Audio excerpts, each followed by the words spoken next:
jërë ngeen jëf mbokk yi ñu am mbégte dellu si waat ñu ngi ci une semaine pratiquement pas lundi mardi mercredi jeudi vendredi incha allah moo des ci campagne électorale présidentielle 2024 ñu fas yéene nag ci biir semaine bi participer véritablement à la sensibilisation commencer ko d'abord par loo xam ne sénégalais yépp ñoo ko bëgg moo di lan ñoo am ay élections yu jaar yoon ku gagné ñu xam ne yow yaa gagné nga nekk un président légitime parce que bu loolu amul rek dama ragal ne après tamit ci ay crise la ñuy nekkaat moo tax tey ma mbégte dalal fii Ndiaga Gueye moom xamante woon nañ bu yàgg ci mbiru AGETIP ak affaire yooyu mu ci am taxawaay ba mucc ayib waaye expert électoral la yéen ñëpp gis ngeen vidéo virale bi nga xam ne defoon na ko pour expliquer li xew ci biir fichier électoral bi ak gars yi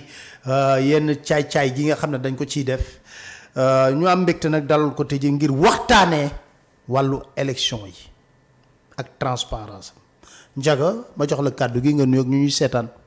maa ngi lay nuyu di la gërëm ci invitation bi te surtout di leen sargal yow ak sa équipe ci liggéey bi nga xam ne Sénégalais yëpp teewee nañ ko. bi wane yéen Sénégal rek moo leen tax a jóg kenn taxu leen a jóg. te loolu aussi yéen a ngi siy taxaw pour que élection yi ñu jublu dans 5 jours. mu nekk élection yoo xam ne dina refléter la volonté de la majorité des Sénégalais. alors man damay tàmbali rek pour waxtaan bi commencé leex est-ce que gëm nga ne fichier électoral bii ñu nar a demee élection 24 mars fichier bu fiable la buñ mën a gëm. li ñu mën a jàngat ci processus électoral bu Sénégal bii xam ne moo jëm ci élection 24 mars bi ba mu commencé ba tey mooy juillet 2021 par la modification du code électoral processus bi ba mu commencé ba tey lépp lëndëm te bëri na ay rëq-rëq mais pour tontu directement ci sa question pour nga xam ndax fichier électoral bii ñuy utiliser pour jëm ci élection yi ndax leer na walla leerul nañu càmbar li rapport d'audit fichier électoral de 2021 def comme conclusion. Fichier électoral boobu li mu rapport d'audit boobu de juin 2021 par des experts indépendants lan la wone d'abord que si fichier bi y a 1,1 million plus d'1,1 million inscriptions irrégulières dans le fichier loo xam ne waruloon am. donc inscription irrégulière mooy lan. inscription frauduleuse. parce que code électoral dafa wax ne pour nga bindu ci fichier électoral bi da ngay am carte d'identité ñoom bi ñuy def refonte bi mooy gouvernement bi ñuy def refonte bi en 2016 des listes électorales ñu jël décret ne pour faciliter l'inscription carte d'identité soxlaatu ko léegi boo indee extrait de naissance ak certificat de résidence di nga mën a inscrire ci fichier électoral bi muy lu illégal parce que décret mënut a remplacer loi. bi ñu defee loolu nag rapport d'audit bu 2018 li mu njëkk a wane mooy que y a eu des milliers de Sénégalais yu def des inscriptions frauduleuses avec des pièces d'extrait de naissance qui sont frauduleux et des certificats de résidence qui prêtent à suspicion dont la production est abondante. rapport 2018 moo ko njëkk a wane. rapport 2021 di ki feddli ko daal di joxe exactement qu'il y a eu 900 440 inscriptions frauduleuses sur la base d'extrait de naissance et de certificat de résidence yow aussi de rapport d'audit bi daal ne il y a eu 224 000 électeurs inscrits sans empreinte digitale or fichier électoral biométrique la xel mënut a xalaat nit warta min te jëluñ sa empreinte digitale. mais pire encore rapport d'audit bi wane na il y a à peu près 25 000 dañ leen inscrits sans leur présence physique leneen li nga xam ne rapport 2021 wane woon na ko nee na am na ñoo xam ne on les a inscrits hors période de révision des listes électorales ñoom bi ñuy def seen conclusion de le rapport ñi ñuy inscrire woon ci liste moom lim bi néew na trop 40 la woon rek mais loolu wane na ne fichier mën nañ ko modifier pour inscrire ay nit hors période de révision des listes électorales donc fichier électoral bii ñu jëm liñ si mën a génne comme conclusion mooy fiable te li la koy gën a woon mooy defuñ ci enquête de sincérité enquête de sincérité mooy lan mooy def enquête de terrain dem ci gox-goxaat yi càmbar seet ndax ñi inscrire ils existent réellement est-ce que ay nit lañu est-ce que adresse bi ñu déclaré ci fichier bi est-ce que foofu lañu dëkk ba tey wax wala mos nañ fa dëkk rapport audit mi de 2021 defu ko mooy enquête de sincérité. bu 2018 defu ko bu 2010 moo ko defoon.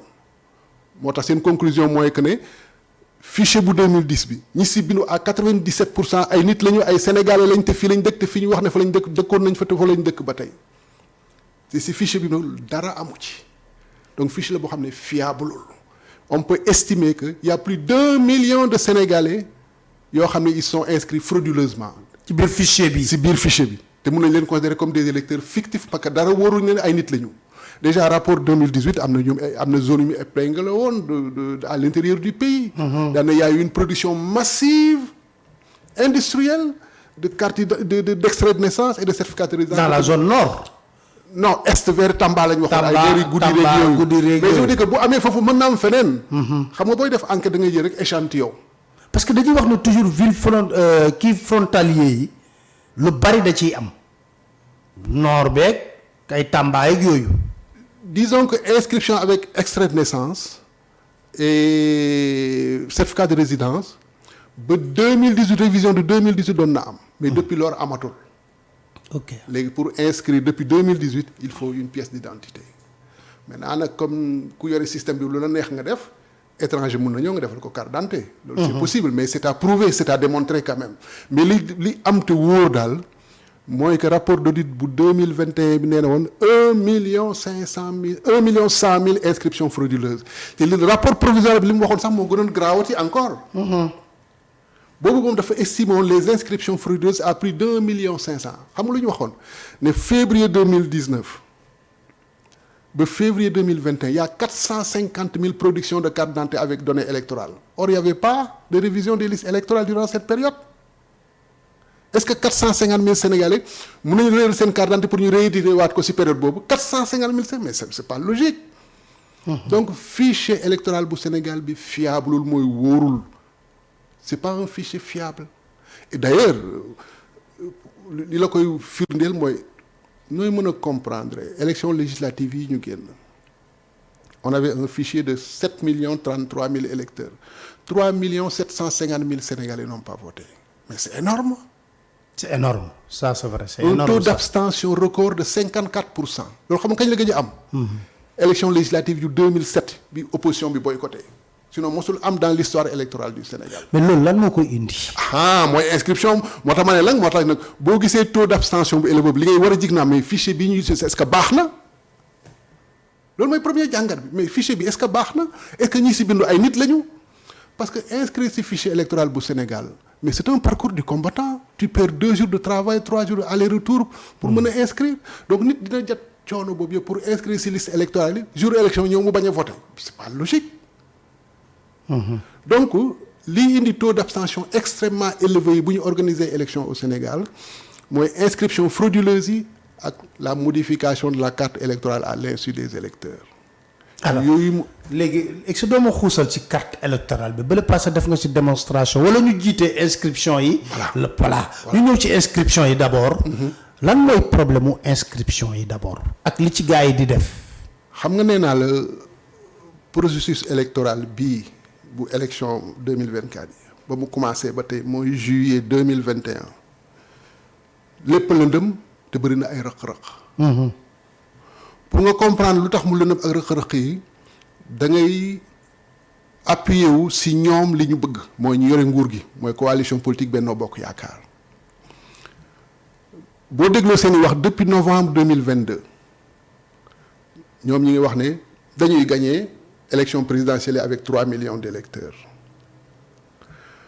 objectif boobu boo ko amee te fekk ci fichier bi 7 millions d'électeurs la bi ñu génnee élection législative yi mooy que yow déjà li nga war a njëkk a fexe mooy da ngay fexe ba fichier bi bu mu yokk plus de 7 millions 500 loolu ngay njëkk a fexe parce que boo nee 3 millions nga bëgg a gagné mooy que ne da nga war a fexe ba au maximum ñiy participer ci élection bi 5 millions 500 lay nekk wala 5 millions 700 sur 7 millions d'électeurs wala 7 millions 400 000 électeurs loolu bu amee résultat élection bu génnee di nga mën a gagné à 54-55% au premier tour di nga am taux de participation de 74 à 75%. Parce que 5 millions 500 boo ko rapporté à 7 millions 400 le nombre d'inscrits ça donne à peu près 74-75%. Donc ils s'organisent pour ça. Voilà donc pour nga comprendre rëq-rëq yi da ngay xool ñoom objectif bi ñu am te ñoom bu ñu waxee loolu kenn war ko waxi kasaw wala waxi caaxaan damay fàttali biñ dee jëm ci élection présidentielle 2019. En juillet kenn ci ñoom demoon na sa benn naataango. daan na ñoom dinañ gagner élection yi au minimum à 57%. ay Meru Ñing. ma ngoog. ay groupe parlementaire président groupe parlementaire à l'époque. ma ngoog mu wax ko à la TFM sur invitation de Pape Ngagne Ndiaye. ñu jógee fa beneen jigéen député ci ñoom. wasaare ci réseaux sociaux yi résultat yi ne ñun dinañ ko gagner à lii 57% au minimum. te c'est mujjantal Aji Mbergane Kanouté ma ngoog maa ngi koy fàttali. ma ngoog sa mujjantal ba ils ont gagné à 58,26%. alors qu'ils avaient déclaré. Et même le premier ministre à l'époque. le jour de l'élection le jour de l'élection wax a génnagul résultat yi sax. le jour de l'élection alors que même que les résultats provisoires sax génnagul. donc tey non pareegul noonu sax dajale résultat yi. ma ngoog procès-verbaux yi. oui procès-verbaux yi. donc ñooñu tey bu ñu toogee ne dañuy gagné élection yii ñëw ak 3 millions d'électeurs ne képp jàpp ne ñii waxuñu waxi caaxaan. am na lu ñu wàcc. voilà am na lu ñu wàcc. voilà. te résultat élection législative ak élection municipale yi. dafa firndeel loo xam ne feeñoon na depuis élection législative de 2017 mooy que coalition Benno Bokk Yaakaar électorat am c'est entre 1 million 500 et 1 million 600. 2019 c'était une exception c'était exception boobu moom la ñuy préparer waat nii pour élection bi ñu jëm nii. donc ñoom ñu ne am nañ 1 million 500 yu wóor moo tax ñu lancé programme de vente des cartes de membres en novembre 2022 ne ñu ngi ciblé 1 million 500 000 électeurs muy 3 millions. moo tax ñu lancé woon seen vente de cartes de membres yi en novembre 2022 ne dañu soxla 1 million 500 000 nouveaux membres pour am les 3 millions dont ils ont besoin loolu moo tax ñoom seen perspective yëpp mooy que fichier électoral bi. warta weesu 7 millions 300 maximum 7 millions 400 moo tax bi ñu waree def révision des listes électorales. Président Macky Sall un homme politique partisan am candidat. dafa jël décret ne jox naa leen 1 mois pour def révision des listes électorales pour nit ñi mën a bindu te ba ñu jël décision boobu il y avait 2 millions 400 000 Sénégalais yu waroon bind ci liste électorale yi. mais ci 1 mois loolu mënut a nekk. mënut a nekk. moo tax seen mujjantal ba 330 000 Sénégalais ñoo bindu donc ñoom seen premier objectif atteindre nañ ko mooy que fichier électoral mais sur les 2 millions de Sénégalais yoo xam ne 330 000 à peu près ñoo inscrit parce que fichier bi ñu toll fii si 331 834 quelque chose comme ça donc finalement révision bi sur 2 millions 400 yi waroon inscrire il y a eu à peu près que 330 000 340 000 qui se sont inscrits. te ñu waroon inscrire majorité bi ay jeunes la ñuy doon. disons que j'ai pas les statistiques par classe d'âge. donc loolu mënuma ci xuus lu bëri. mais li ma mën a wax daal mooy que ne il y a au minimum plus de 2 millions Sénégalais qui ont été privés de vote pour l'élection présidentielle de 2024. donc ñoom seen premier objectif atteindre nañ ko moom mooy fexe ba fichier bi bu mu dépasser taille boo xam ne dina yàq seen projection de victoire à 3 millions d'électeurs. donc premier indicateur buy wane ne élection yii ñu jëm. du nekk élection yu démocratique. xam nga démocratie mooy légale participation des citoyens. absolument. au débat et à la décision politique. absolument donc l'indicateur le plus important dans une démocratie qui montre la vitalité d'une démocratie c'est le taux de participation à des élections. mooy ñaata nit ñooy bokk di tànn ñan ñooy mën a jiite réew mi. légitimité sax booy joxee sax légitimité. ma ngoog donc mënoo ne dëkk bi démocratie la te ñiy fal ñi ñuy diriger lim bu néew la ñu nekk loolu la ñu tuddee démocratie censitaire mooy lim bu ndaw. mooy fal ñi ñu jiite. donc ñoom bi ñu defee seen période de révision de courte durée boobu. d'ailleurs je fais remarquer que ñoom bi ñu egsee ci nguur gi ba tey depuis la refonte des listes électorales de 2016. mosuñu organiser une révision ordinaire des listes électorales mooy révision boo xam ne 6 mois la comme ni ko loi mosuñ ko def. Ils devaient le faire en 2020, ils ne l'ont pas fait, ils ont violé la loi. 2021, ils devaient le faire, ils ne l'ont pas fait, ils ont violé la loi. Ils organisent tout le temps des révisions exceptionnelles de très courte durée nag. damay fàttali ne 2012 ñoom pour ñu falu Wade avait organisé une révision de 8 mois des listes électorales ñoom ñu di ki def 1 mois donc fexe nañ ba 2 millions duñu bokk. ok mu des nag maintenant naka la ñuy fexe ba éliminer le nombre d'électeurs nécessaires pour pouvoir gagner à 3 millions loolu noo koy defee si liste si carte électorale bi. ok carte électorale bi dégg naa dañ ko chambouler bu baax a baax a baax a baax. léegi dama bëgg leeral ne fichier électoral ak carte électorale du benn. absolument. bien que si wax ji même boo xoolee code électoral sax dañ koy utiliser indifféremment. mais du benn fichier électoral base de données permanente la mooy mbànd la rek ñu fay def. ñëpp ñu war a voter. inscrire pour électeur. inscrire pour voter pour voter waaw. si fichier électoral bi si la ñuy juqee si la ñuy génnee liste électorale yi mooy ñi ñu war a appeler pour ñu voter. te liste électorale d'une élection à une autre day changer. alors que le fichier électoral ne change pas. ou bien juste quand il y a des révisions. donc la différence entre fichier mooy que liste électorale day am lieu de vote et de bureau de vote. or fichier électoral du ko am. amu ko moo tax boo laajtee fichier mooy la jox boo xoolee article 37 ni mu définir du code électoral ni mu définir fichier électoral amul lieu de vote amul bureau de vote donc c'est différent des listes électorales. ok moo tax su ma déggee opposition bi di waxtu tout le temps di ñaxtu jotuñ fichier bi jox duñ fichier bi ñu ne 15 jours lañ leen ko jox mu leen jox fichier boo xam ne électeurs yi fa bindu doo gis lieu de vote doo gis bureau de vote or loolu nga soxla. loolu nga soxla pour vérifier. non pour nit ñi mën a voter sax pour vérifier. ndax waaw pour mën a vérifier sax yow. mi ngi noonu nag te carte électorale. ñu ngi ko war a defar définitivement 30 jours avant l'élection publier ko. te bu ñu ko xasee ba publier kenn mënatu ko modifier. est-ce que def nañ ko fi mu nekk nii. publier wuñ ko. publier wuñ ko. publier wuñ ko. carte électorale bi. en lieu et place d'une publication direction générale des élections daf def benn communiqué. daan ne léegi carte électorale bi pare na mi ngi ci sous-préfecture yi ak préfecture yi auprès des autorités administratives les représentants des mandataires peuvent aller dans les préfectures pour les vérifier. or loi bi article L66 du code électoral daf ne 30 jours avant le scrutin dañ ko war a publier. ba tey publier wuñ ko. lu nekk ci carte électorale. maa ngi ñëw non seulement publier wuñ ko. mais ensuite dañ ko partager ci forme boo xam ne pour nga liggéey ci day xaw a métti mooy que fichier PDF la boole ko communes yi ni ñu ko defee ci biir carte bi dañ ko def d'une manière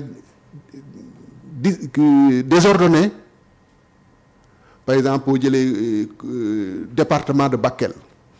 les communes ñi ngi nekk première page les autres pages de la région de Tambacounda les départements ñu ngi à page 800 donc en vrac dañu def l'information donc ni dans la forme ni dans le fond le document n'est pas. mais est-ce que c'était pas plus simple nga def Tamba. waaw mais c'est que loolu yëpp mu lay woon mooy que lii lan la ñuy nëbb.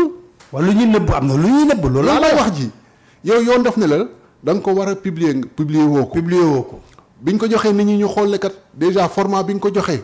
pour nga liggéey ci day métti mais en plus information bi ni nga ko tëggee ci biir dafa jaxasoo donc lu waral loolu mais boo jàngatee carte électorale bi li ngay njëkk a carte électorale d'abord ñaari article ñoo ko encadré du code électoral.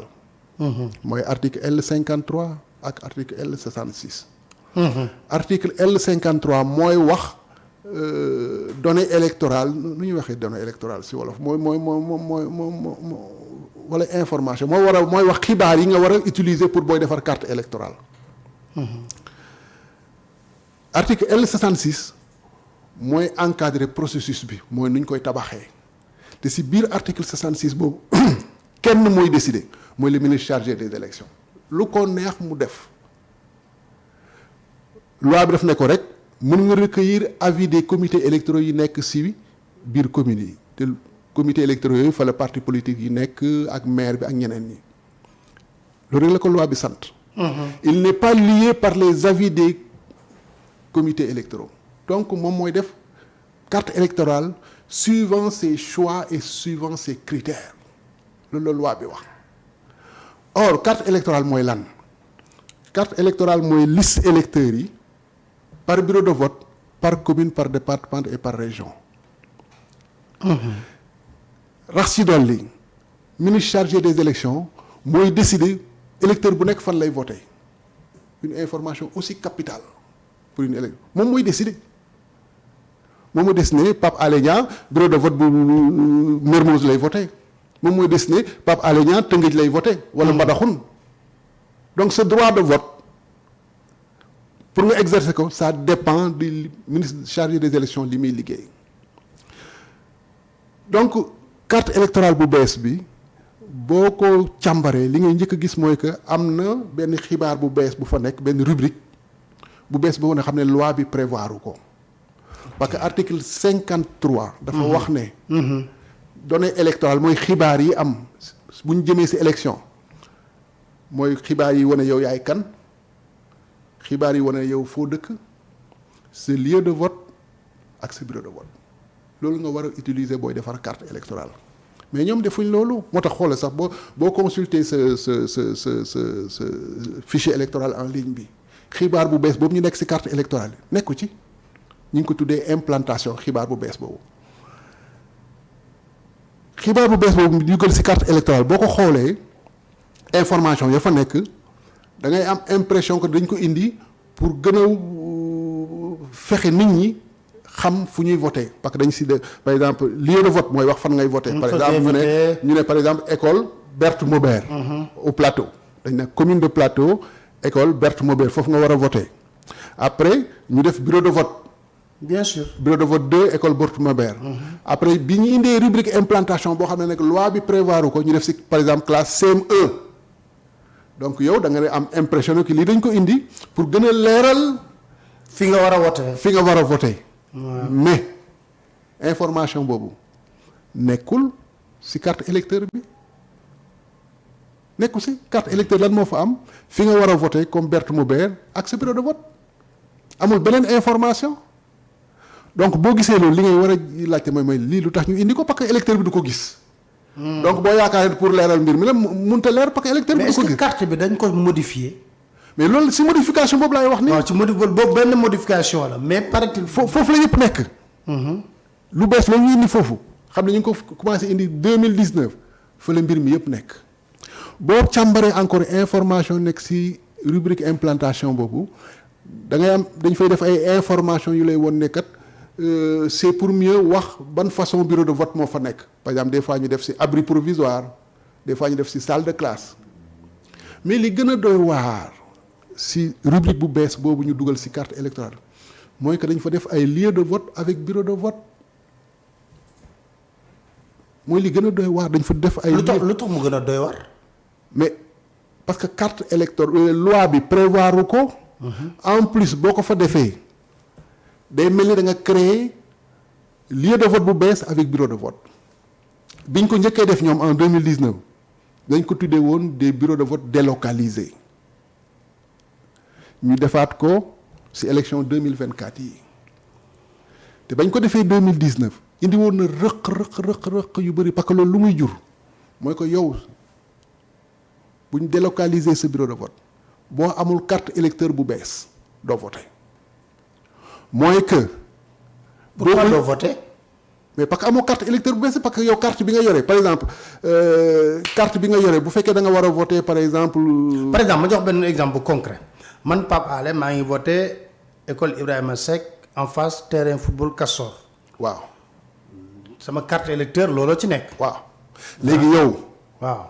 si carte ma xool sama carte électeur. boo ci nekk waaw léegi. waaw buñ nee ñi war a voté école Ibrahima Seck. waaw.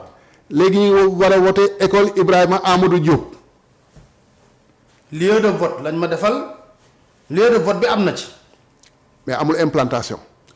bureau 11. fa la yem. waaw bureau 11. mais nga boo duggee ci centre bi nga dem seeti sa bureau 11. waaw moom laa wax moo tax ma ne lay mooy njëriñu li ñu dugal ci carte électorale lu bees li ñu fa dugal léegi pour ne wax si loolu. yow bu ñu nee école Castor El Hadj Ibrahima Seck nga war a voté. waaw ñu def si carte électorale bi ne yow léegi dootoo voté école Ibrahima Seck yaa ngi voté école Amadou Mame Diop. mais est-ce que loolu c'est possible te demander woo. mais moom lañ def à l'insu des électeurs. kon dañoo chambouler moom laa la wax. carte. mais loolu du lu bees defoon nañ ko 2019 moo taxoon nit ñi doon wër seen bureau de vote duñ ko gis parce que duñ gis sax seen centre de vote du lu bees. il modifie la carte électorale à l'insu des électeurs nu ñu koy modifier mooy délocaliser des bureaux de vote mooy que yow yaa ngi war a voter par exemple école Berthe Maubert ñu yóbbu la ne yaa ngi war a voter Médina. te yow sàkku woo ko. dégg nga ma ne la ministre bi dafa am prérogative def lu ko neex ci carte électorale moom mooy décider ku nekk fan la war a voter xanaa déggoo ba ma la ko wax tout à l'heure. dégg naa loolu ba nga waxee loolu nag. moom kon man mii nga xam ne leer na ma ne fii laa war a voter. waaw mën naa ñëw jubali foofu dem fa ñu ne ma non yow. voté too fi effectivement sa bureau de vote nekkul fii. sa lieu de vote nekkul fii. sa lieu de vote nekkul fii. waaw. mais loolu am 2019 boo xoolee rapport Sénat bu 2019 mais wax na ko si ñoo xam ne dañu d'ailleurs même sax yow fi ne boo fexe woon ba jot information que ne yow changé nañ sa lieu de vote ba nga am carte électeur bu bees. mun nga dem sax doo voté. rapport Sénat wax na ko ñu am ay duplicata de carte dikk nañ pour voter ñu ne leen du ngeen fi voté. mais dégg naa tamit ci njuuj njaaj bi ñuy def ci abri provisoire yi parce que dégg naa yow nga ci doon wax. baal ñu egg si bureau de vote yi ñu tuddee woon ñoom en 2019 délocalisé donc yow boo xoolee carte électorale bi. donc loolu c'est réglé. c'est pas réglé. non ma ne loolu comprendre naa ko te nit ñi. mais baal ma wax conséquences yi ay ca ñëwal. ali kala ji donc boo xoolee carte électorale bi. am na rubrique lieu de vote foofu boole nañ fa ay bureau de vote. boo xoolee rubrique implantation. foofu aussi am na ay lieu de vote avec bureau de vote. boo defee total bureau de vote yi nekk ci rubrique lieu de vote t'as 15 633 pour Dakar. 15 633 waaw pour le Sénégal. pour le territoire national pas l'étranger.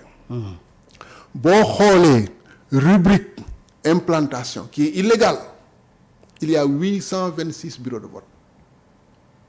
C'est-à-dire qu'en réalité, on a 15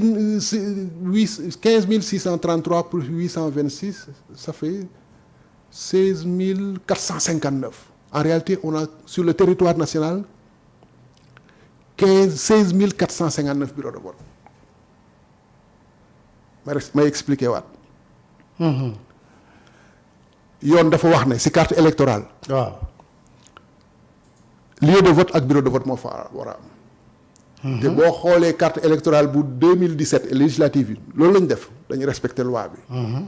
2019 ñëw ñu def lieu de vote bureau de vote implantation loo xam ne loi bi prévoir ko qui est illégal et sur rubrique boobu ils ont mis des bureaux de vote et des lieux de vote. ok. dafa am ñaari rubrique ci carte électorale bi. bien sûr. rubrique lieu de vote. waaw moom mooy li nga ay bureau de vote. rubrique implantation illégale boo am aussi ay bureau de vote. boo defee total bu lieu de vote mooy le nombre de bureaux de vote officiels qu'il y a au Sénégal. 15 633. mais boo xoolee rubrique implantation il y a 826 bureaux de vote donc on a en réalité 16 459 bureaux de vote. ok. parce que boo xoolee carte électorale par ma jox la exemple par benn exemple bu concret boo xoolee carte électorale bi commune de Biscuiterie. école Biscuiterie lieu de vote ñu ne bureau de vote 20 ba 24 mi ngi aussi rubrique implantation ci école Niang donc boo xool carte électorale dafa mel ni. dafa doublon. merci dafa mel ni les bureaux de vote de 20 à 24 ñi ngi en même temps à l'école Biscuiterie et en même temps à l'école Niang. booy xool carte électorale bi. c'est exemple mais loolu lan lañ ci jublu ñoom. waaw fa laa jëm. déjà le préfet buy bind les candidats pour mu wax leen ne leen désigner leen les représentants. dans les bureaux de vote. dans sa lettre le préfet il cible les bureaux de vote qui sont dans la rubrique lieu de vote. mais day fàtte yële. parce que c'est illégal. waaw c'est légal xamu ko. conséquence bi mooy lan mais les candidats n'auront pas de représentants dans ces 826 bureaux de vote parce que le préfet ne leur demande même pas de désigner des représentants dans ces bureaux de vote et foo xam ne opposition nekk fa foo xam ne observateurs yi nekk fa lan moo fa mën a xew. lu ne mun nga fa produire des bureaux de vote des procès-verbaux de résultats fictifs mën nga ko def parce que kenn nekk fa pour yéen rek yéen a ko xam candidats yi kenn xamu ko si observateurs yi n'en parlons pas et il y en a 826 avec 465 291 électeurs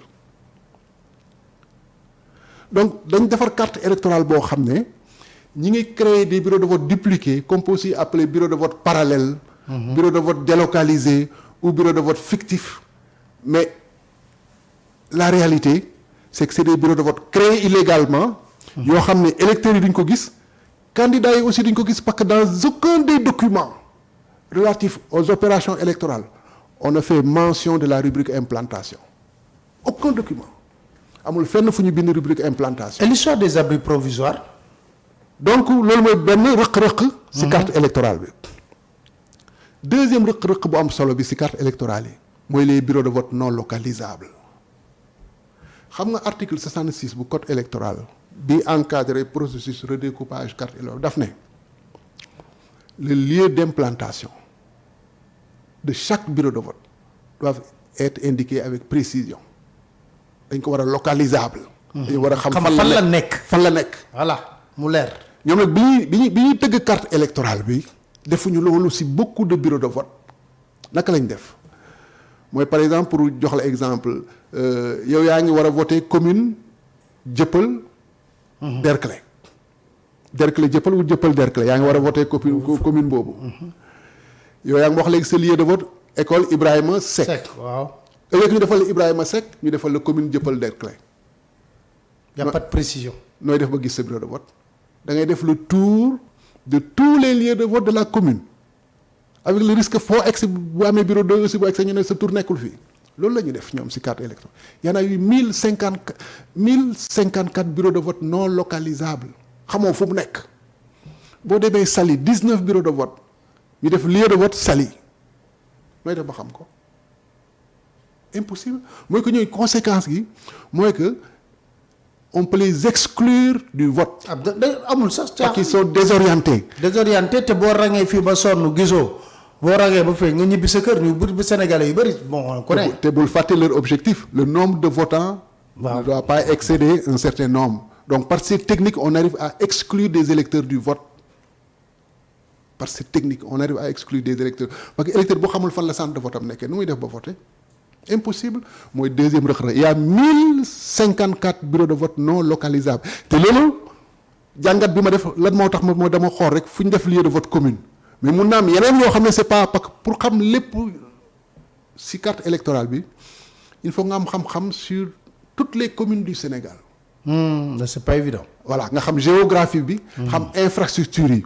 pour que boo gisee carte électorale ni ñu ko def parce que ak carte électorale dañu koy defar par commune. donc bu ñu ko defaree yow da nga mën a xam ndax li ñu def c'est objectif et cohérent oui ou non donc man dama xool rek ci carte électorale bi lieu de vote yoo xam ne ça coïncide avec le nom de la commune. ok y en a 1054. 565 000 électeurs affectés. donc mooy deuxième rëq-rëq bu ëpp solo bi. ci carte électorale ci carte électorale bi. troisième rëq-rëq bi mooy les abris provisoires loolu. pour nga vérifier ko il faut que un travail de terrain. mooy que ñu nga dem fii ñu ne la abri provisoire la li ngay war a njëkk wax mooy est-ce que amul woon infrastructure bu mën a. abriter bureau de vote bi. donc loolu travail de terrain la donc il faut aller dans toutes les communes du Sénégal pour vérifier te abri provisoire li muy indi mooy que c'est par excellence un bureau de vote mobile. on peut l'installer où on veut. et conséquence bi mooy désorienter les électeurs amener la confusion parce que fu leen neex ñu installer abri provisoire mënoo xam fan lañ koy installer dañ naa la commune de Dieuppeul Derklé abri provisoire fan lañ koy installer doo ko xam. sans précision. mën nañ ko utiliser pour priver des électeurs de leur droit de vote mën nañ ko utiliser pour faire aussi des procès-verbaux fictifs de résultats tout ça c'est possible avec les abris provisoires ñeenteelu rëq-rëq bi ci carte électorale bi mooy ils ont créé un nombre excessif de bureaux de vote ils ont créé 16 440 sur la carte électorale nationale mais sur le territoire national c'est 15 633 loolu naka la ñuy def ba créer ko carte électorale article 66 bi ko encadré daf ne un bureau de vote mën na am ba 600 électeurs mais fixé wul minimum daf ne rek mën na am ba 600 électeurs donc yow booy defar carte électorale pour que le coût de l'élection du élevé da nga war a fexe atteindre objectif boobu mais boo xoolee carte électorale ni ñu ko tabaxee mooy que ñoom organiser une élection au meilleur coût yitteelu leen parce que boo xoolee ñi ngi budgété pratiquement 43 milliards pour la gestion électorale en 2024 pour un pays aussi pauvre te ni ñuy tabaxee carte électorale bi daf si am impact bu rëy un exemple concret nga dem département Mbacké commune de Touba Mosquée lieu de vote université Touba Darou Khoudoss ils ont créé 95 bureaux de vote de 250 électeurs 250 électeurs alors que bu ñu defoon li code électoral bi wax ne nañ dem 600 au maximum 49 bureaux de vote la ñuy créer en termes de logistique si nga koy gën a mën a gérer en termes d'orientation des électeurs il est plus facile pour un électeur de retrouver son bureau de vote dans 49 abris provisoires que dans 95 abris provisoires donc loolu aussi c'est une autre technique bi ñu mettre en place boo xam ne mën na am comme conséquence la désorientation des électeurs la confusion et priver ces électeurs de leur droit de vote voilà ñeenti rëq-rëq yooyu di nekk ci carte di nekk ci carte électorale li mu mën a jur mooy élection boo xam ne du démocratique démocratie ni ñu koy nattee du ci nombre d'élections yi nga organisé de non doo ko nattee ci nombre d'alternance doo ko nattee ci nombre de partis politiques doo ko nattee ci presse bi dañ koy nattee mooy ci askan bi ñan ñoo bokk ci décision politique bi mooy ñan ñoo bokk ci élection bi mooy taux de participation bi te taux de participation boo ko nattee sur le nombre de votants da ngay juum pour nga xam réellement ndax élection démocratique na da nga koy nattee ci ñi nga xam ne am nañu droit bindu pour bokk ci élection bi te bokkuñu ci. léegi est-ce que gëm nga ne dans certaines zones dafa am gonflement comme ni ko gars yi di waxee après ñu wàññi tamit dans certaines zones le nombre d'électeurs ba amul benn logique ci gars yi nu ñu koy expliquer. loolu feeñoon na depuis les élections locales du lu bees. loolu du lu bees man defoon naa fi ab jàngat wane ne en 10 ans. population électorale de Dakar a augmenté de 5080 ou 5065 en 10 ans te loolu xam nga naka lañ ko defee mooy que bi ñuy def refonte des listes électorales de 2016. dañuy wàññi électorat ville yi nga xam ne la tendance n'est pas favorable comme Dakar et depuis bañ ko wàññee drastiquement nag ñu commencé di yokk ndànk-ndànk mais électeurs yi ngay am boo ko comparé avant ñuy def refonte bi. vous vous rendez compte que au lieu que population électorale bi di yokk électorat bi. dafay wàññeeku et loolu c'est possible te loolu jàngat boobu pour mu gën a leer il fallait que agence nationale de la statistique si dernier recensement bi mu publier les résultats par commune parce que la carte électorale est établie par commune loolu moo lay won clairement. mais loolu gars yi génne nañ ko war nañ ko. mais par exemple la population électorale dans la zone nord est supérieure à la population normale. waaw mais ñu fay yeewoo maanaam ñi fay voté ñoo ëpp ñu fay yeewoo. parce que les statistiques yi ma gis ci agence nationale de la statistique bi. waaw defe naa par région la ak par département. mais joxuñ ko par commune. donc jàngat bi ngay mën a am pour xool ndax y a une cohérence entre les deux doo ko mën a am parce que fii xam nga problème bi Sénégal lu fi gën a métti mooy l'accès à l'information. élection législative yi ñu génn non seulement carte électorale bi publié wuñ ko woon les résultats par bureau de vote publié wuñ ko les résultats par commune publié wuñ ko les résultats par département publié wuñ résultat national rek lañ publié élection présidentielle 2019 résultat par commune publié wuñ ko résultat par bureau de vote donc élection yi ni muy demee pour nga mën ko càmbar doo am information yi mooy manque de transparence bi ñuy wax ci processus électoral bu mais yow Sénégal. est-ce que d'accord nga ci gonflement électoral ci yenn zones yi. mais n'empêche quel que soit lu ñu ko gonflé xoolal carte électorale bu bees bi la région de Dakar c'est 26% de l'électorat. La région de Thiès c'est 14% de l'électorat. La région de Diourbel c'est 9% de l'électorat.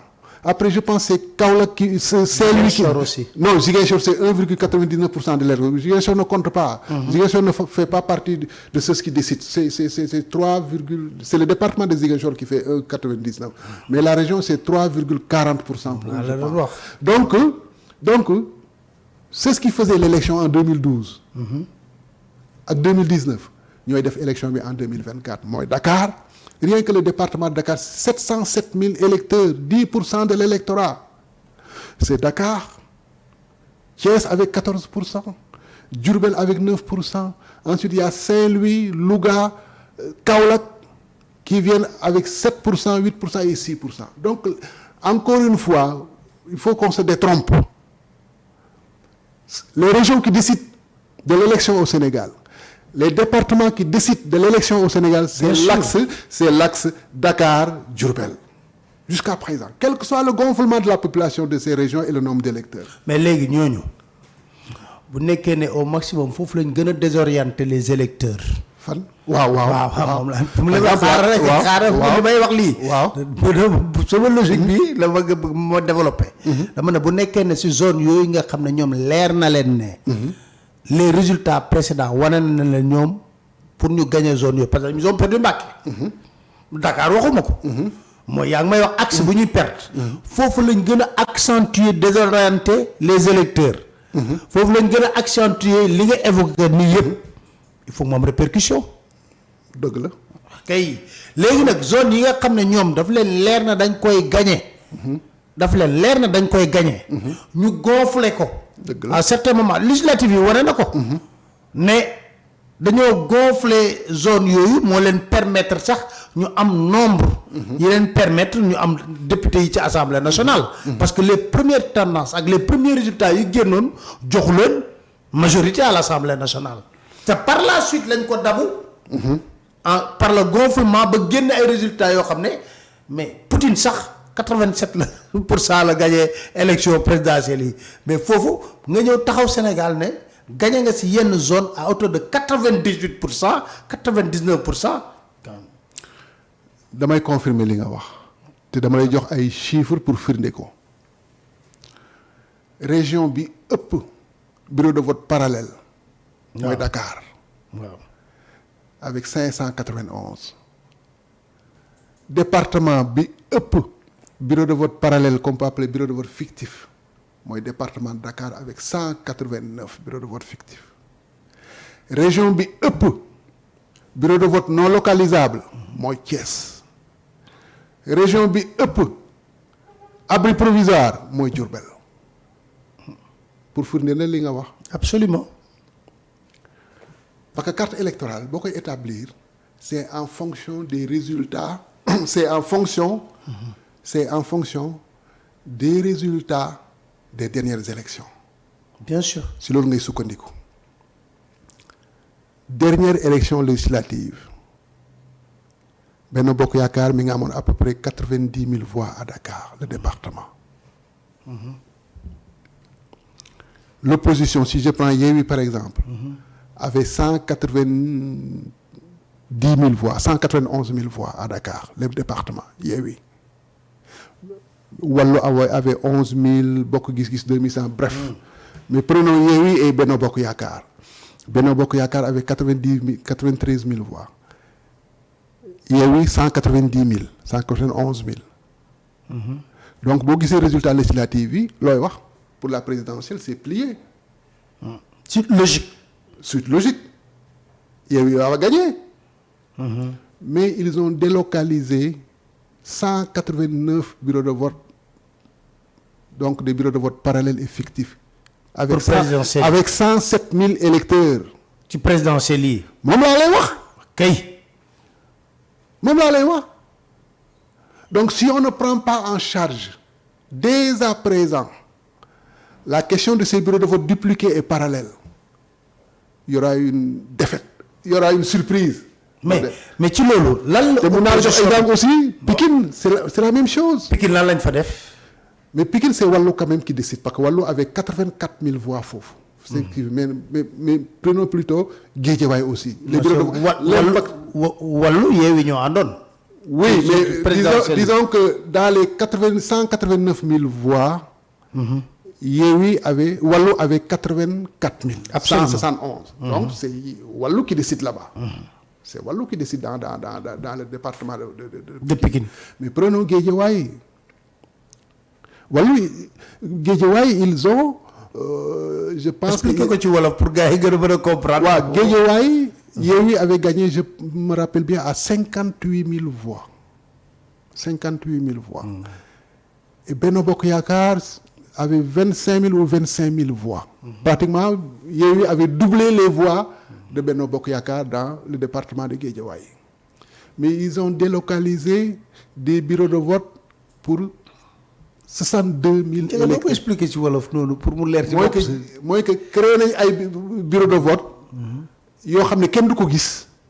yoo xam ne am na 62 000 électeurs. donc ñoom ñi ngi liggéey pour gagner Guédiawaye bu fekkee jëluñu en charge la question de ces bureaux de vote parallèles et fictifs te damay rappeler ne résultat Yewwi à Dakar Taxawu Sénégal mu ngi fa woon te génn na ci. génn na ci waaw. boo xoolee Guédiawaye Gakou ay voix mu ngi fa woon. si voix wu Yewwi te génn na fa. génn na fa waaw. donc les voix des législatives pour Yewwi day wàññeeku. non élection présidentielle ak élection législative bokkul. waaw mais on fait des projections à partir des derniers résultats à partir du concret. munoo ne rek c'est différent pour yooyu pour gën a naxasal xelu nit ñi la parce que ñii bi ñu gagné 2019 lan lañ joxe comme explication mooy que élection présidentielle ute na ak législative xam nga lu ñu ko fekk. parce que bu ñu génnee législative 2017. dem présidentielle 2019. à Dakar Benno Bokk Yaakaar pour gagner ko amoon na 101 000 voix. Présidentielle ñëw il se retrouve avec 212 000 voix. Comment c'est possible ça? Pikine en 2017 Benno Bokk Yaakaar avec 90 000 voix. À la présidentielle moins de 2 ans après il se retrouve avec 183 000 voix. Politiquement c'est inexplicable politiquement. moo tax ma ne si sama jàngat man que li ñu def 2019 si tànk yooyu lañ nekk. te nañ doon waxee 2019 noonu la ñuy waxee 2024 moo tax moi je dis attention. faut que opposition bi yeewu bu baax a baax man wax naa leen ne yéen a ngi topp campagne bi de date au lieu ngeen focaliser wu si monsieur audit fichier beeg am ay garantie loolu c'est important Ndiaga. merci. man wax naa leen ko waxaat leen ko fii. maintenant naka la ñuy jëlee en charge. question bureau de vote. délocalisé mais waaw voilà demal si loolu Aïcha. naka lañ koy saafaraa. boo xoolee élection présidentielle bu 2019 parce que nee naa la à partir de ces bureaux mun nañu def des procès-verbaux fictifs de résultats. maintenant naka lañ koy ramasser ba yóbbu ko ci commission de recensement départementale commission départementale de recensement naka lañ koy defee. boo seetloo élection présidentielle bu 2019 ñoom dañu def 2 plans de ramassage. ok moom laa la bëggoon poser question. parce que sànq yaa ngi wax ne remontée PV yi dafa am tamit njuuj njaaj bu ci am. mais foofu la lépp nekk remontée PV yi article L87 bu code électoral moo koy encadré. article boobu dafa wax ne benn plan de ramassage la ñu war a defar. benn boo xam ne Sénat da koy valider ñu jébbal ko représentant des candidats. 3 jours avant le scrutin 3 jours avant loolu la loi bi wax mais boo xoolee ministère de l'intérieur guide pratique bi mu defaroon mu tuddee ko guide pratique d'organisation et de fonctionnement du bureau de vote pour l'élection présidentielle du 24 février 2019. boo xoolee à la page 19 administration électorale muy DG ñoom nga xam ne ñooy organiser élection yi ils ont prévu 2 plans de ramassage. pourquoi 2. mais jalgati yoon di ko man yoon laa la wax yoon bi lii la wax. ñoom ñu def lii yoonu sàcc la aussi foofu. si 2 plans de ramassage yooyu benn bi méngoo na ak yoon parce que dañ ne préfet bi moom mooy envoyer une équipe ay nit ñu wër ci commune bi ci lieu de vote yëpp pour récupérer PV yi procès-verbaux yi mais ci beneen plan de ramassage bi ñoom ñu ne préfet bi mën na wax président de bureau de vote bi au lieu que maa ngi ñëw pour jël ci PV yow indil ma ko ci commission départementale de recensement des votes bi indil ma ko te pour nga indi ko maa ngi lay envoyer oto nga indil ma ko muy lu illégal déjà illégal sax mooy ñu defar ñaari plan de ramassage or yoon daf ne benn nga war a defar donc boo defaree un plan de ramassage parallèle mais bureau de vote mën na jógee fu nekk. préfet bi mën na woo ku nekk na mu indil ma PV à l'insu des candidats donc loolu la ñuy def 2019 donc pour saafara mbiru procès-verbaux yi mën a jógee ci PV dupliqué yi parallèle et fictif nañu fexe ba bu am 2 plans de ramassage na am benn rek te loolu lu ñu ko defee mooy demander dès à présent fii ñu ne ministère de l'intérieur son bras technique mooy DGE na génnee le guide pratique de fonctionnement du bureau de vote pour l'élection présidentielle du 24 mars 2024 pour que ñu vérifier que mettre nañu ci en place 2 plans de ramassage foofu mooy àllikalaj ji foofu mooy le point de vigilance maximal. Mais le représentant chaque représentant xanaa du am PV bu mu téye. PV lan. procès verbal am. loolu eggaguñ ci délibération commission bi fii plan de ramassage la ñu wax. oui bien sûr. dañuy def plan de ramassage validé par la Sénat notifié aux candidats mais parallèlement à ça ils avaient mis en place un autre plan de ramassage boo xam ne préfet bi mooy woo président de bureau de vote ne indi leen PV yi. wala ba tey comprendre li ma. comprendre naa bu baax li nga wax da nga ne yoon dafa ne. préfet bi moo war a wër ci commune bi. récupérer procès-verbaux yi. ci fi ñuy voté. loolu loi bi mais le loi bi wax. mais da nga ne parallèlement. ñoom seen guide bi ñu génne dañ ne préfet bi mën naa toog fi mu toog. ne président bureau de vote bi indil ma PV bi. ma ngoog leer na sama bopp. ma ngoog mais dama ne par rapport à ça. c'est vrai que après ay contestation moo fi nekk ak yooyu kii mais bon c'est compliqué hein. non c'est pas compliqué.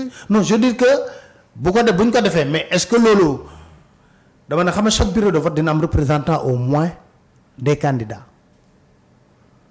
voilà. dama ne la. waaw. ci carte électorale bi ñu defar. waaw. rubrique implantation. liste pare yow ci bureau fictif yi ngay wax. voilà. comprendre naa bu baax. am na 826 bureaux de vote dupliqués. et bureau de vote yooyu. candidats yi duñ fa am. représentant waaw.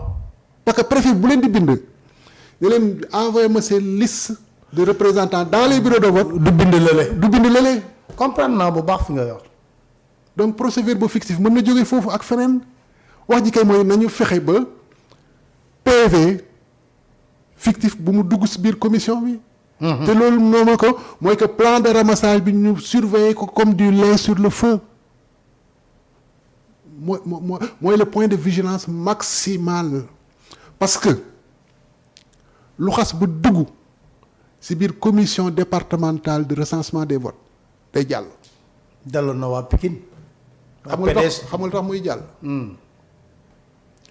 article LO 143 bu code électoral moom mooy encadrer délibération ci commission départementale de recensement des votes foofu am ñetti magistrat yoo xam ne ñoom ñoo am pouvoir de décision ñoom ñooy délibérer waaye magistrats yi amuñu pouvoir annuler un procès verbal que mu ak nu mënti demee bu xasee ba dugg ñoom amuñu pouvoir loi bi moo ko wax article L ils n'ont pas le pouvoir d'annuler un procès verbal ils ne peuvent qu'additionner ils ne peuvent pas soustraire alors que boo xoolee code électoral de 92 les commissions départementales avaient le pouvoir d'annuler des procès-verbaux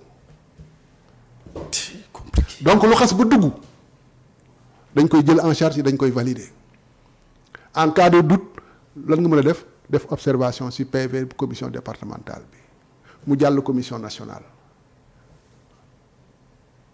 commission départementale mi ngi commencé dimanche soir di recevoir PV yi Si nous prenons l'exemple de Dakar, entre dimanche soir et mardi à midi, est-ce que 3 magistrats peuvent délibérer sur 1275 procès-verbaux de bureau de vote? Impossible. Vous n'avez pas le temps. 1275 nga xool observation yi nekk si PV bureau de vote war si délibéré 1275 vous pouvez pas. Non seulement vous n'avez pas le temps matériel, mais yoon moo tënk seen loxo ñoom. Ces magistrats sont liés par la loi. Ils ne peuvent pas annuler un procès. Quel que soit procès verbal, c'est faux, dafa dëng, mënuñu ko annuler. Mieux encore, si biir loi boobu dañu wax ne en cas de perte, de doute, de substitution d'un procès verbal, ce sont les copies des procès-verbaux des 2/3 des représentants des candidats qui vont faire foi avec celui de la Sénat. Mais au bureau de vote boo nekk mu nga contester résultat yi mënoo ko amoo sax copie PV bi donc lu dugg commission départementale rek day jàll dañ koy valider envoyer commission nationale. Vous croyez que ñoom ñu ngi war a publier seen résultat le vendredi. Donc ils reçoivent les résultats mardi. Vendredi ñu war a publier les résultats provisoires. On a 16 440 PV. Donc potentiellement 16 440 observations. Quand on nit mën na liggéey loolu si 3 jours. Non, même pas 3 jours. Mardi si ngoon, mercredi, jeudi, vendredi, il doit proclamer. Oui, 3 jours. Vous croyez que c'est possible? Donc matériellement, ils n'ont pas le temps de càmbar li nekk si biir PV yi. Rax si dolli nag conseil constitutionnel. Ils n'ont pas le temps. Donc honnêteté processus électoral bi xam nga fan la. Ramassage des PV. kooku moom mooy le point de vigilance maximal. En plus boo xoolee PV commission départementale de recensement des votes le nombre de PV dépouillés duñ ko si def nekk ko si. Ils mettent juste nombre de votants, nombre d'inscrits, patati patata. Mais ils ne mettent pas le nombre de bureaux de vote dépouillés. Information boobu amu si. C'est compliqué. C'est très compliqué. En tout cas, je pense que... Non, point de vigilance bi mooy ramassage des PV. Léegi nag 2019. Mais ramassage des PV kay nañ teg lu yoon wax rek. waaw dama ne candidat yi foofu la ñu war a def moom la wax nañ xeex pour que. te loolu mooy demander. ne kenn benn président ko bureau de vote du yóbbu benn PV ñëpp nañ ko ñëw ramasser fii. mais il faut nga am firnde il faut nga am un document écrit de l'administration de la DGE ou du ministère de buy wax ne ramassage bi nii lay demee mais loolu bu ñu la ko joxulee mais lu nekk mën na am parce que doo xam nu ñuy defee ramassage bi. Compliqué. Alors beneen aspect aussi ma wax la ko parce que xam nga journaliste dañ faral di joxe ay information di de moo tax ma lay laaj yow parce que Ndiaga gars yi xam nañ ko c'est grand combattant ci AGETIP man defe naa foofu la ñu gën a miinante. waaw loolu am na. maanaam ma leen des combats ensemble. bien sûr 2017 2018. ouais 2017 2018 on a mené des combats. ensemble si code communication électronique. code communication absolument. bu indi censure internet au Sénégal. voilà internet beeg yooyu ñu bëri dul ñu xam ne. loolu dëgg la certaines choses que nous avons eu à faire ensemble à pied mais Ndiaga coupure internet. il faut ñu wax ci. dëgg la. temps manifestation yi ñu coupé ñuy jëm ci élections yoo xam ne c'est des élections cruciales. absolument ñëpp ngi tiit te opérateur boo ci wax ñu ne ñu ARTP moo ñu jox injonction pour ñu couper. xam nga coupure internet mi ngi njëkk a am juin juillet. ci Sénégal. mooy manifestation juin juillet. loolu ba mu amee suñu association ASUTIC. au mois de septembre dafa attraire l'État du Sénégal à la Cour de justice de la CEDEAO. dañu déposer une requête contre l'État du Sénégal contre coupure illégale d'internet qui viole les droits fondamentaux des Sénégalais. CEDEAO moo yéex pour statuer sur notre requête dama lay fàttali ne ñun ñu ngi saisir CEDEAO le 15 septembre 2023 Ousmane Sonko a saisi CEDEAO le 14. La requête de Ousmane Sonko a été vidée en novembre 2 mois après ñun 6 mois après ñu ngi toog di xaar CEDEAO waxu ci dara ba tey waxagul ci dara loolu ça veut dire que bon entre les droits d'une personne et les droits de millions de Sénégalais CEDEAO nee na droit wu benn personne moo ëpp solo. loolu mooy wane ne les requêtes des politiciens ñoo ëpp requête société civile. donc ñu ngi toog di xaar ba tey CEDEAO waxagul ci dara mais ñu ngi ciy liggéey.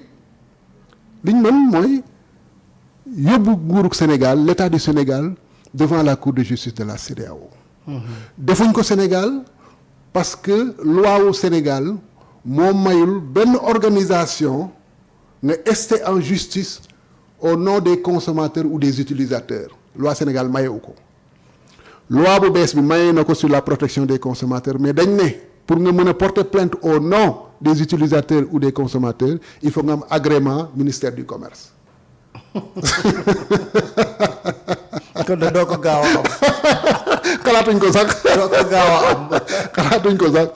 mais li ma mën a wax si élection yi jëm par rapport ak coupure internet yaa ngi koy fàttali léegi 2017 2018 mu ne woon nañ combat. contre l'article 27 du code des communications électriques qui pour la première fois mu doon introduire un cadre légal de censure d'internet donc fu nekk invité nga ma fa pour ma wax ci absolument mais c'est bu jëntal ba coupure internet amul après nag il fallait que ñu jàngat ko lu tax ñun ñu xalaatoon ne nguur gi élection yi dina couper internet te coupé wu ko waaw coupé wuñ ko lu tax ñu càmbar mais bi ñu ko càmbaree di ko seetlu li ñu gis moo di ne coalition politique Benno Bokk Yaakaar dañuy utiliser un logiciel électoral te logiciel boobu pour ñu am données des gens qui sont sur le terrain il faut connexion internet donc ñoom la ñu gën a soxla connexion internet. yàlla ñu ko gën a soxla 2024 bi. non ñu ngi koy utiliser ba tey. donc ñoom dañu soxla connexion internet donc yaakaaruma ne nañ ko couper bu ñu koy couper kay mooy bu ñu proclamer résultat yi ba pare. waaw loolu moom y a un risque y a un risque mais tant que élection yi parewul. ba ñu blende yeeg tant que élection yi jeexagul. laa la wax de lii. ba ñu publier résultat yi. du ñu couper parce que ñoom dañu soxla connexion internet. seen logiciel boobu du dox sans connexion internet parce que ñu am ay données. en temps réel à partir de leurs militants qui sont sur le terrain il faut connexion internet am. absolument donc duñ ko couper nit ñi kay nañu xalaat au lendemain de la proclamation du résultat là moom risque bi am na. très bien mais gëw ma ne dina am. merci beaucoup Ndiaga maa ngi lay sant di la gërëm ci acceptation invitation bi. di rafetlu sa liggéey bi ngay def mucc ayib. merci beaucoup jërëjëf yàlla na ko Sénégal. allahumma amiin allahumma amiin jërëjëf moo ñëwoon tey ji pour ñu ay leeral on va continuer aussi à sensibiliser parce que bëgg nañ vraiment am ay élections yu leer ku gagné xam ne moom moo gagné et puis Sénégal nekkaat fi quoi ñu continuer liggéey ci jàmm ak salaam.